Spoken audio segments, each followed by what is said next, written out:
আসসালামু আলাইকুম রহমতুল্লাহ। আমি সামিম শাহ বলছি। আজকে আমি আপনাদের জন্য নিয়ে আসছি এইচএসসি অর্থনীতি দ্বিতীয় পত্র শর্ট সিলেবাস অঙ্কের যে সিলেবাসটা আমাদের এইচএসসির সেই সিলেবাসটা। তো আজকে আমি শুরু করবো শর্ট সিলেবাস অঙ্কের যে প্রথম অধ্যায় আছে বাংলাদেশের কৃষি, এটাকে নিয়ে। এই অধ্যায়টি নিয়ে আমি শুরুতে আপনাদের সামনে কিছু যে টপিকগুলো আছে এই টপিকগুলো নিয়ে আমি আলোচনা করবো আজকে। তো শুরু করা যাক। যে বলা হয়েছে বাংলাদেশের কৃষি, যে বাংলাদেশের সবচেয়ে প্রাচীনতম পেশা বা আদিমতম পেশা হচ্ছে কৃষি। কৃষিকে বলা হয় বাংলাদেশের সবচেয়ে প্রাচীন বা আদিমতম পেশা, যা বেশিরভাগ মানুষ বাংলাদেশে বসবাস করা হচ্ছে। এটা এমসিকিউতে আসে সাধারণত, যে বাংলাদেশের কোনটি প্রাচীনতম পেশা বা আদিমতম পেশা বা সনাতনী পেশা, সেটা হচ্ছে কৃষি। তো বাংলাদেশের 80% লোক গ্রামে বসবাস করে। কোথায় বসবাস করে? গ্রামে বসবাস করে। আর এই 80% লোক, বাংলাদেশের 80% লোক গ্রামে বসবাস করে। তার 75% লোক প্রত্যক্ষ এবং পরোক্ষভাবে কৃষির সাথে জড়িত, কৃষির উপর নির্ভরশীল। ঠিক আছে, এগুলো সাধারণত এমসিকিউতে আসে আমাদের। তো বাংলাদেশ কৃষি হচ্ছে একটা প্রাচীনতম পেশা, যা বাংলাদেশের মানুষ, যে 80% লোক যারা গ্রামে বসবাস করে, তার 75% লোকই হচ্ছে কৃষির সাথে কি জড়িত। এখন কৃষি কি? আমাদের প্রথমে আসতে যে কৃষির সংজ্ঞাটা, কৃষি হচ্ছে ভূমি কর্ষণের মাধ্যমে। আমরা যদি কৃষির সংজ্ঞাটা লিখি, আমার প্রত্যেকটা যে সংজ্ঞাগুলো আমি লিখবো, নোট করবো, বোর্ডে লিখবো, সেগুলো অবশ্যই আপনারা কী করবেন, নোট করে নেবেন। কারণ এই সংজ্ঞাগুলোই বেশিরভাগ পড়তে পাবেন বা বিভিন্ন এমসিকিউ থাকতে পারবেন। তো কৃষি কি যদি আসে, তাহলে ভূমি কর্ষণের মাধ্যমে, ভূমি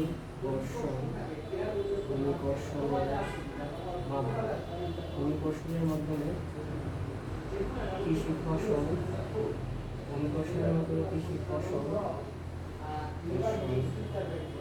চাষাবাদ,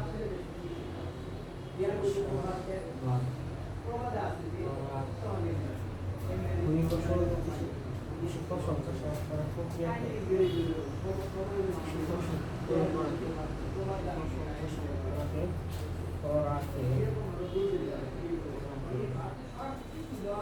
ভূমি কর্ষণের মাধ্যমে কৃষি ফসল চাষাবাদ করাকে কৃষি,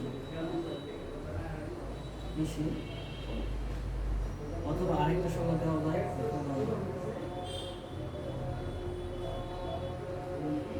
ফসল, দেওয়া যায় আরেকটা সংজ্ঞা, যে ফসল বনায়ন, পশু পাখি ও মৎস্য ইত্যাদির ক্ষেত্রে ফসল বনায়ন, পশু পাখি, মৎস্য ইত্যাদির ক্ষেত্রে মাটির জৈবিক ব্যবহার কৃষি মূলত হচ্ছে। এটা আমাদের সংজ্ঞা, কৃষির সংজ্ঞা। যে কৃষির উপরটা সংজ্ঞা দেওয়া আছে, আরো কয়েকটি সংজ্ঞা আছে যেগুলো আমরা দিতে পারি। তার মধ্যে এই দুইটার মধ্যে একটা দিলেই হবে। আমরা জানি সাধারণত কৃষির সংজ্ঞা হিসেবে আরো কিছু সংজ্ঞা আছে, তারপর হচ্ছে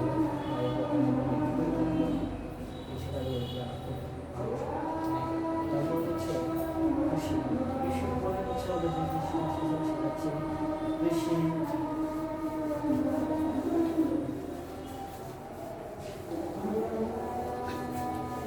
উপখাত, যেটা কৃষি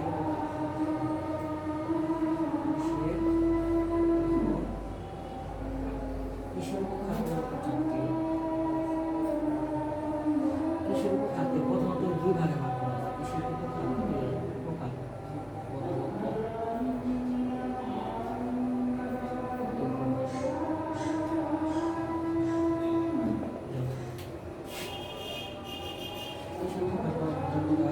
একটা হচ্ছে কৃষি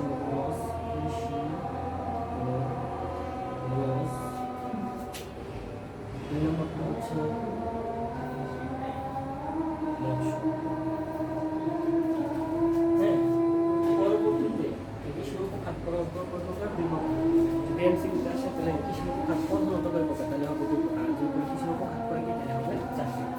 কারণ পরবর্তী দুটি সূত্র ভেঙে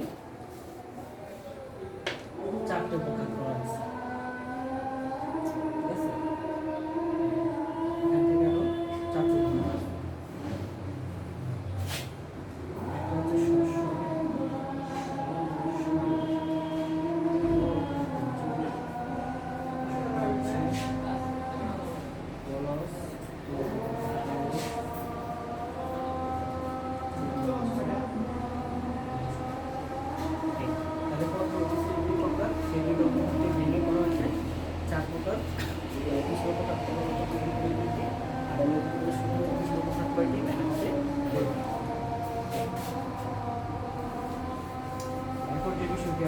খুবই ইম্পর্টেন্ট টপিক, সেটা হচ্ছে কৃষি ও খাবার। কৃষি খাবার, কৃষি খাবার,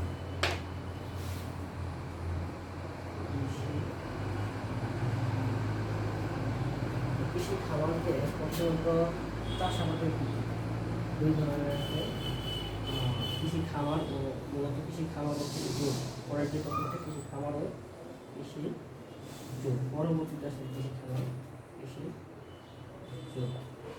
এই টপিকটা আমাদের সাধারণত খলন আসে কৃষি খাবার ও কৃষি জোট। অর্থাৎ আমরা কৃষি খাবার বলতে বুঝি ভূমিতে হচ্ছে কৃষি খাবার, কৃষি খাবার শুধু নেই আমার ভূমিতে কৃষি বিষয়ক ভূমিতে কৃষি বিষয়ক যে কোনো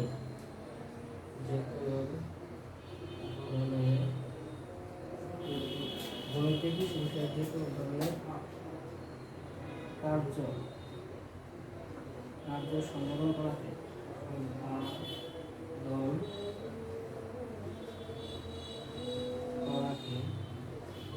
ভূমিতে কৃষি বিষয়ক যে কোনো ধরনের কার্য সম্পাদন করাতে কৃষি খামার বলে। আর কৃষিজোট হচ্ছে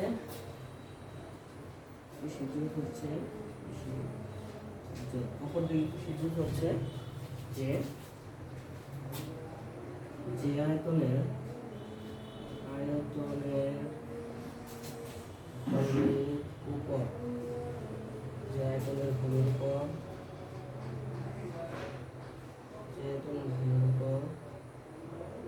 ভূমির উপর কৃষক তার কৃষিকাজ পরিচালনা করে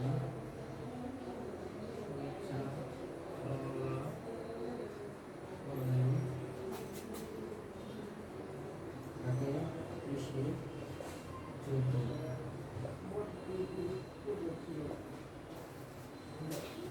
এ হচ্ছে কৃষি জোট। কৃষি খামার ও কৃষি জোট, এই যেটা হচ্ছে তাদের সংখ্যা। আমরা যদি একটা উদাহরণ দেখি তাহলে আমরা সহজে বুঝতে পারবো, এটা ক্লিয়ার হবে।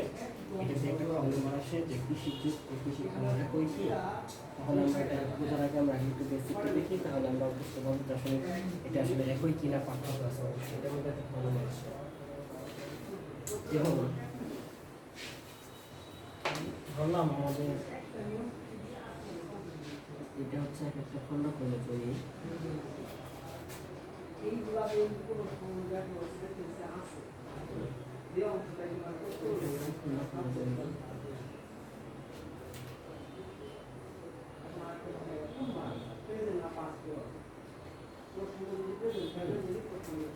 বিভিন্ন টাইপের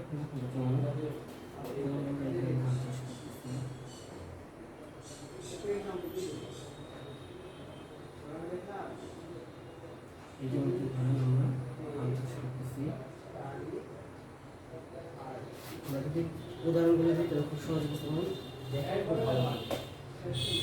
আমি ধান চাষ করতেছি, এই জমিতে ধরুন ধান, এটা হচ্ছে ধান চাষ করতেছি, ধান হচ্ছে ধান, এখানে ধরুন আমি আখ চাষ করতেছি,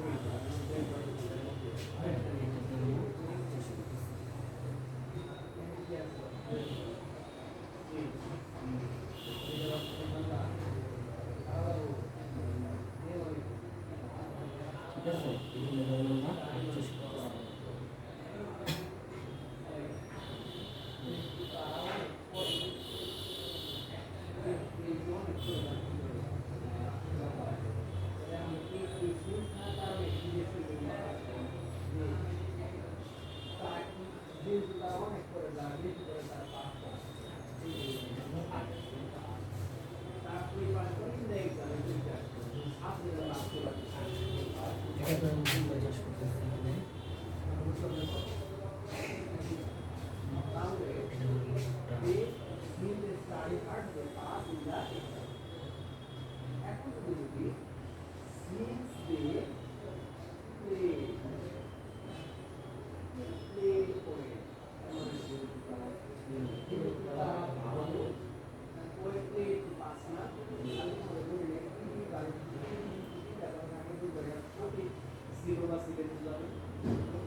এর জন্য তোমাকে 20-50টা ভাগ প্র্যাকটিস করতে হবে। দো মানে করা, মানে খাওয়া, রিড মানে করা, দে মানে খেলা করা, রাইট মানে লেখা, দো মানে এগুলো সব নলেজের নলেজ করা।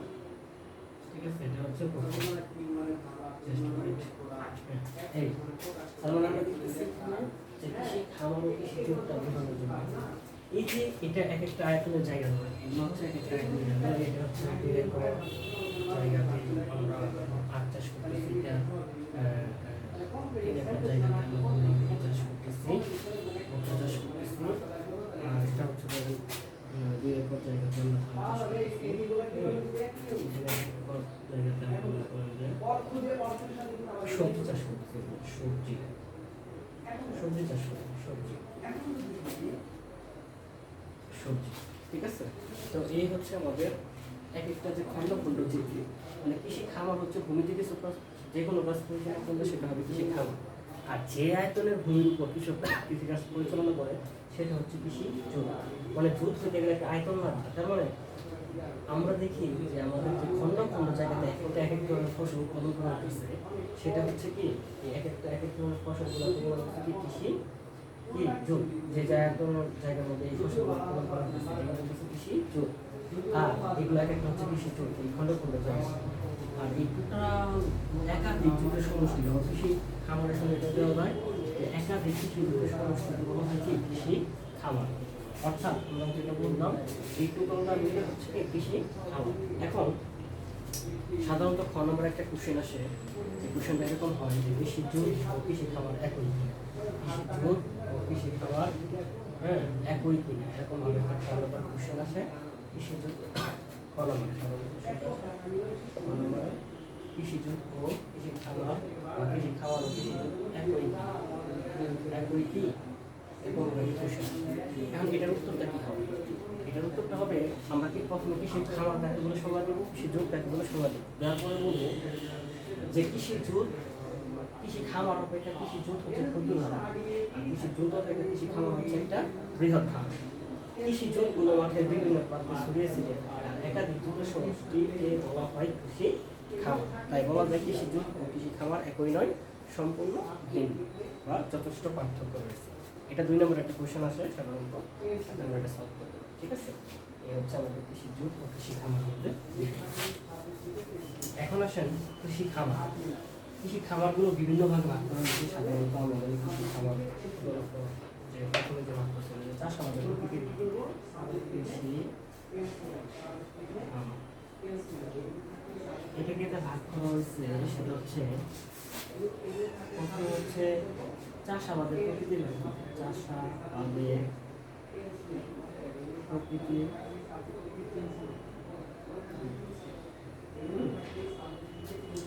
দুই ভাগে ভাগ করা হয়েছে। একটা হচ্ছে জীবন নির্বাহী, জীবন নির্বাহী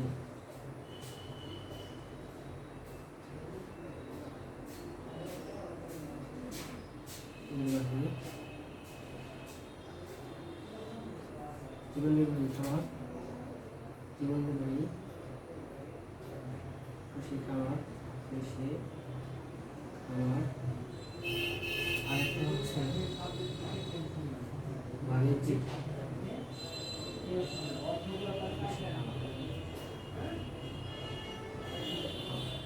এখন জীবন নির্বাহী খামার বলতে আমরা কি, আমরা যদি একটু দেখি জীবন নির্বাহী খামারের সংজ্ঞাটা যদি আমরা একটু বলি যে যে খামারে কৃষক শুধুমাত্র পরিবারের ভরণ পোষণ, সবাই একটু লিখবেন সংজ্ঞাটা হয়ে যাবে, যে সংজ্ঞাটা খুব সুন্দর করে দেখবেন যে যে খামারে শুধুমাত্র কৃষক তার পরিবার পরিচালনার জন্য, অর্থাৎ যে খামারে শুধুমাত্র কৃষক তার পরিবারের ভরণ পোষণের উদ্দেশ্যে, যে খামারে শুধুমাত্র কৃষক তার ভরণ পোষণের উদ্দেশ্যে কৃষি ফসল চাষাবাদ করে তাকে জীবন নির্বাহী খামার বলে। অবশ্যই আপনার সময়টা রিপিট করে শুনে নেবেন এবং লিখে নেবেন। তারপর হচ্ছে বাণিজ্যিক খামার হচ্ছে যে মুনাফা লাভের উদ্দেশ্যে বৃহৎ শ্রম, মূলধন ও প্রযুক্তির সাপেক্ষে যে খামারে ফসল চাষাবাদ করা হয়, কৃষি ফসল চাষাবাদ করা হয় তাকে বাণিজ্যিক খামার। তো জীবন নির্বাহী খামার এবং বাণিজ্যিক খামারের মধ্যে যথেষ্ট পার্থক্য রয়েছে। যদি আমরা একটু দেখি, যেমন জীবন নির্বাহী খামার আয়তন হচ্ছে ক্ষুদ্র, জীবন নির্বাহী খামার আয়তন হচ্ছে ক্ষুদ্র। এইখানে দেখেন শুধুমাত্র পরিবারের ভরণ পোষণ উদ্দেশ্যে জীবন নির্বাহী খামার আয়তন হচ্ছে ক্ষুদ্র, কিন্তু বাণিজ্যিক খামার আয়তনটা হচ্ছে কি বৃহৎ আকৃতির হয় বাণিজ্যিক খামার আয়তন। কারণ বাণিজ্যিক ফসল চাষাবাদ করতে গেলে অনেক বেশি পরিমাণ মূলধন দেওয়া হয়। হ্যাঁ, দেখেন এখানে ফসল উৎপাদনের পরিমাণ বেশি, তার মানে আমরা যদি দেখি তাহলে বুঝতে পারবো আসলে বাণিজ্যিক খামার এবং জীবন নির্বাহী খামারের মধ্যে যদি তুলনা করতে বলে তাহলে আমি তুলনা করতে পারবো এবং কথা বলতে পারবো। যদি আমাকে জীবন নির্বাহী খামারে যদি আমি উদ্দীপকে দেখি যে আমাকে অনেক সময় বলতে পারে, হ্যাঁ, কিছু কথা বলে যে রহিম মিয়া একটি খামার করে, বা করিম ও সুমন দুই বন্ধু, করিম শুধুমাত্র তার প্রত্যেক সম্পত্তি দ্বারা শুধুমাত্র পরিবারের ভরণ পোষণ হিসেবে ফসল চাষাবাদ করে। অপরদিকে সুমন সে অধিক পরিমাণ মূলধন নিয়ে অধিক শ্রমিক এবং আধুনিক প্রযুক্তিকে খামারে ব্যবহার করে অধিক পরিমাণ ফসল উৎপাদন করে দেশের বাইরে রপ্তানি করতে পারে। তো এভাবে কথাগুলো আমাদের প্রশ্ন উদ্দীপকগুলো থাকতে পারে। যেমন ছোটো কথা থেকে বলতে পারে তাহলে করিম মিয়া, যেমন এটাকে করিম মিয়া খামারের সুমন আর এটা হচ্ছে করিম। করিমের খামারে বলতে পারে উদ্দীপকে করিমের খামারটি কী ধরনের তা ব্যাখ্যা করে। তখন আমরা বলতে পারি যে করিমের খামারটি হচ্ছে একটি জীবন নির্বাহী খামার, যেখানে শুধুমাত্র পরিবারের ভরণ পোষণ উদ্দেশ্যে কৃষি ফসল চাষাবাদ করা হয়। এখানে অধিক পরিমাণে ফসল উৎপাদন হয় না, উৎপাদিত ফসল উৎপাদন খুবই কম, যা শুধু পরিবারের ভরণ পোষণ করা যায়। পরিবারের ভরণ পোষণ মেটানোর উদ্দেশ্যে এখানে চাষাবাদ করা হয়। দেশের খাদ্য ঘাটতি চাহিদা পূরণের লক্ষ্যে এছাড়াও এই খামারে আধুনিক যন্ত্রপাতি ব্যবহার খুবই কম হয় এবং শ্রমিকের ব্যবহার, যেহেতু এটা ক্ষুদ্র আকারে চাষাবাদ করা হয়, কৃষি খামারটা আয়তনে ক্ষুদ্র আকৃতির হয়, এখানে শ্রম কম ব্যবহার হয়, শুধুমাত্র পরিবারের শ্রম দিয়ে এখানে ফসল উৎপাদন করতে পারে, এখানে অতিরিক্ত বা অধিক শ্রমিকের কোনো প্রয়োজন পড়ে না।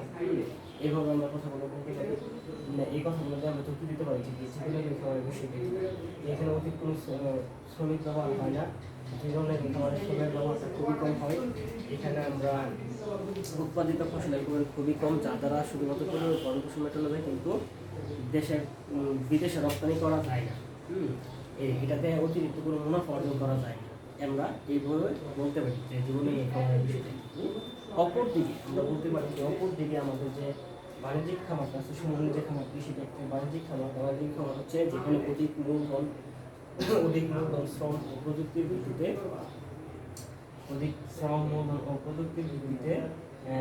মুনাফা লাভের উদ্দেশ্যে কী করা হয়, কৃষি ফসল চাষাবাদ করা হয়, তাকে বাণিজ্যিক খামার বলে। আর বাণিজ্যিক খামার আয়তনটা বৃহৎ আকৃতির হয়ে থাকে, এখানে আধুনিক প্রযুক্তি ব্যবহার করা হয়, ফলে অধিক পরিমাণ ফসল উৎপাদিত হয়। উৎপাদিত ফসল দেশের চাহিদা পূরণ করে বিদেশে রপ্তানি করা যায়। দেশের অর্থনীতি উন্নয়নে বা সমৃদ্ধি করার লক্ষ্যে বাণিজ্যিক খামার গুরুত্বপূর্ণ ভূমিকা পালন করে। এছাড়াও এখানে দেশের বাণিজ্যিক খামার দেশের বেকারত্ব দূর করার গুরুত্বপূর্ণ ভূমিকা পালন করে, কারণ বাণিজ্যিক খামার আয়তন বেশ বড় হওয়ার কারণে এখানে অধিক শ্রমিক নিয়োজিত হয়। হ্যাঁ, যার ফলে দেশের বেকারত্বটা হ্রাস করে, এবং মাথা পিছু আয় বৃদ্ধি করতে এই ধরনের গুরুত্বপূর্ণ ভূমিকা পালন করে। এছাড়াও এই খামারের উৎপাদিত ফসল উদ্বৃত্ত ফসলকে আমরা দেশের চাহিদা পূরণ করে যেহেতু বিদেশে রপ্তানি করতে পারি, এই কারণে কৃষক এবং দেশ উভয় কী করতে পারে, প্রচুর বৈদেশিক মুদ্রা অর্জন করতে পারে বা প্রচুর আয় উপার্জন করতে পারে। কৃষক এবং দেশ প্রচুর আয় উপার্জন করতে পারে। এর মাধ্যমে দেশের বৈদেশিক মুদ্রা অর্জনে এবং দেশের খাদ্য ঘাটতি পূরণে, দেশের অর্থনীতি এবং গতিশীল করার লক্ষ্যে বাণিজ্যিক খাবার গুরুত্বপূর্ণ ভূমিকা পালন করে। আমাদের যদি আসে আমরা এই দুইটা খাবারে কে কী করতেছে জাস্ট এই কথাগুলো যদি আমি বুঝে লিখতে পারি, তাহলে ইনশাল্লাহ ভালো একটা মার্ক রিজার্ভ করা যাবে। আমরা অবশ্যই ভালো মার্ক পাবো। যে কথাগুলো আমি বলছি এগুলো যদি শুনবেন যে কী কী করা যায় বাণিজ্যিক খামারে, জীবনের খাবারে কী করা যায় কী করা যায় না, আর বাণিজ্যিক খামারে কী করা যায় কী করা যায় না, এই বিষয়টাকে বড় করে সাধারণত কমপ্লিট করতে হয়। আর ছোটো বলতে কি জীবনের খাবারের সম্পর্কে যে কথাগুলো বলছি এই কথাগুলো যদি আপনি বলতে পারেন তাহলে ছোটো কথা হয়ে যায়। সাধারণত ছোটো কথা জীবনের খাবার সম্পর্কে থাকে। তো এই হচ্ছে আমার আজকের লেকচার। সবাই ভালো থাকবেন, ধন্যবাদ। আসসালামু আলাইকুম রহমতুল্লাহ।